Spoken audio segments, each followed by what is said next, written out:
दोस्तों, क्या होगा? पूरे विश्व में पानी की एक बूंद भी नहीं बचेगी या फिर हरियाली पूरी तरह से नष्ट हो जाएगी, क्योंकि जिस तरह से हम लोग नेचुरल रिसोर्सेज का यूज कर रहे हैं, यही लगता है कि आने वाले टाइम में नेचुरल रिसोर्सेज की बहुत कमी फील हमें होगी, क्योंकि इन्हें रोकने के लिए कुछ ऐसे स्टेप हमें यूज करने पड़ेंगे। उन्हीं में से एक है सस्टेनेबल आर्किटेक्चर। कोई भी बिल्डिंग बनाने के लिए हम लोग कई बार ऐसे मटेरियल का यूज करते हैं जिनसे पोल्यूशन का खतरा बढ़ता है, अर्थ के लिए, एनवायरमेंटल के लिए बहुत ज्यादा हार्मफुल होती है। बेसिकली सस्टेनेबल बिल्डिंग बनाने का मोटिव यही रहता है कि हम बिल्डिंग्स में इस तरह के मटेरियल यूज करें जो कि अर्थ को डैमेज नहीं करे, इको फ्रेंडली रहे। क्योंकि इंडिया में 2003 में हैदराबाद में CII गोदरेज जीबीसी बिल्डिंग बनी। इसके बाद इसकी डिमांड बढ़ती गई, क्योंकि according to UNEP report construction sector 38% CO2 emission के लिए रिस्पॉन्सिबल है। चलिए जानते हैं आर्किटेक्चर में आने वाले टाइम में सस्टेनेबल आर्किटेक्चर को कैसे डिजाइन करें। इसमें से पहला पॉइंट है एनर्जी एफिशिएंट डिजाइन। जितने भी बिल्डिंग्स के अप्लायंस है, जैसे फ्रिज, रेफ्रिजरेटर, ये सब ग्रीन हाउस गैसेज प्रोड्यूस करते हैं। Green house gases ozone layer को डैमेज करती है, जिससे हमारे अर्थ का टेम्परेचर बढ़ता जा रहा है, ग्लेशियर मेल्ट हो रहा है और सी लेवल ग्रेजुअली इंक्रीज हो रहा है। ये किस तरह से चीजें इम्बेलेंस हो रही है, इस तरह की चीजों का इंटीरियर डिजाइनिंग में एक बहुत बड़ा इंपॉर्टेंट रोल प्ले कर सकता है। डिजाइनिंग की छोटी छोटी चीजों को चेंज करके हम लोग को रॉकेट साइंस की जरूरत नहीं है। इसके लिए सिंपली कलर कॉम्बिनेशंस को बेटर करना है, जितना मैक्सिमम हो सके डे लाइट का यूज घरों में करना है। इसी के साथ में इफेक्टिव इंसुलेशन मटेरियल का यूज करना है, जो कि बिल्डिंग को गर्म की जगह ठंडा और ठंडे की जगह में गर्म फील देगा। इलेक्ट्रिक आइटम जैसे हीटर का यूज कम होगा तो केमिकल इमिशन कम होगा। इसी के साथ में ब्लाइंड्स, कर्टेन्स का भी यूज करना है। अगर रूम में कारपेट यूज करते हैं तो कारपेट रूम का 10% हीट कंट्रोल करता है। अगर हम लोग रूम्स में लाइट कलर्स का यूज करते हैं तो लाइट कलर रिफ्लेक्टिव कलर्स होते हैं, जो कि आर्टिफिशियल लाइट्स की जरूरत को कम करते हैं। बल्ब कम जलाएंगे तो इमिशन कम होगा।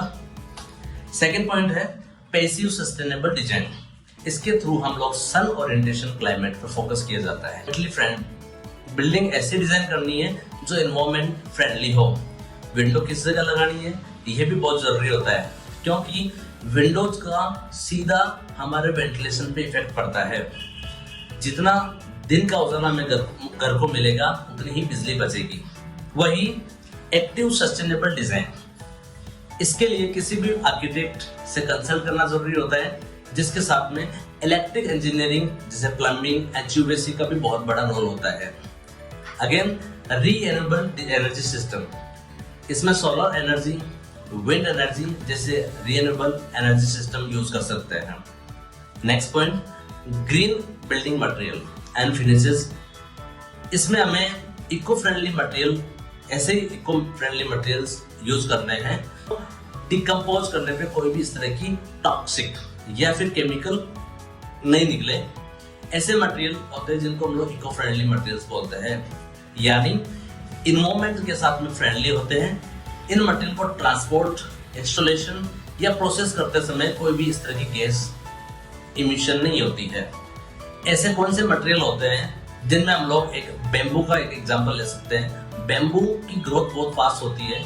इसका फ्लोरिंग या इंटीरियर में बेम्बू का इस्तेमाल करने से एक सस्टेनेबल मटेरियल का भी एक बहुत बड़ा यूटिलाइज किया जा सकता है। बेम्बू पे बहुत सारे इको पेंट यूज कर सकते हैं, जो कि ऑर्गेनिक केमिकल्स होते हैं। इसी के साथ में हम लोग कॉर्क फ्लोरिंग यूज कर सकते हैं, जो काफी स्मार्ट होती है, इको फ्रेंडली मटेरियल भी होता है। वाटर एफिशिएंट डिजाइन, जल है तो कल है। दोस्तों, आज पानी की समस्या बढ़ती जा रही है। बिल्डिंग में पानी को रिसाइकलिंग जितना ज़्यादा करेंगे उतना ही बेनिफिशियल रहेगा, क्योंकि किसी एक्सपर्ट ने कहा है कि जो थर्ड बोर होगी वो पानी के लिए ही होगी। इसके लिए जो रेन वाटर है उसको हम लोग ज़्यादा से ज़्यादा स्टोर कर सकते हैं। बाथरूम में हम लोग फ्लशिंग करते हैं, उसमें फ्रेश पानी की ज़रूरत नहीं पड़ती है। नहाने के बाद में जो हम लोग पानी वेस्ट करते हैं उसको हम लोग फ्लशिंग के लिए या फिर पौधों के लिए यूज़ कर सकते हैं। लो फ्लो वाले टॉयलेट्स यूज़ करने चाहिए। प्लांट्स के लिए ड्रिप इरिगेशन का यूज़ कर सकते हैं, या फिर हाई एफिशिएंट नोजल की यूज़ भी कर सकते हैं। इन छोटी छोटी चीज़ों को दिन भर अगर हम लोग यूज करें तो 50% पानी भी हम लोग सेव कर सकते हैं। Next, sustainable style. दोस्तों अब हम बात करते हैं सस्टेनेबल स्टाइल के बारे में। बेसिकली बहुत सारी टेक्नोलॉजी आजकल मार्केट में आ गई है, उन्हें हमें यूज करना चाहिए। Energy resources, eco friendly transportation, biomass, biofuels, solars, ये सब ग्रीन टेक्नोलॉजीज है। इनमें से हम लोग पेपर स्टोन भी यूज कर सकते हैं जो कि 100% रिसाइकलिंग प्रोडक्ट है।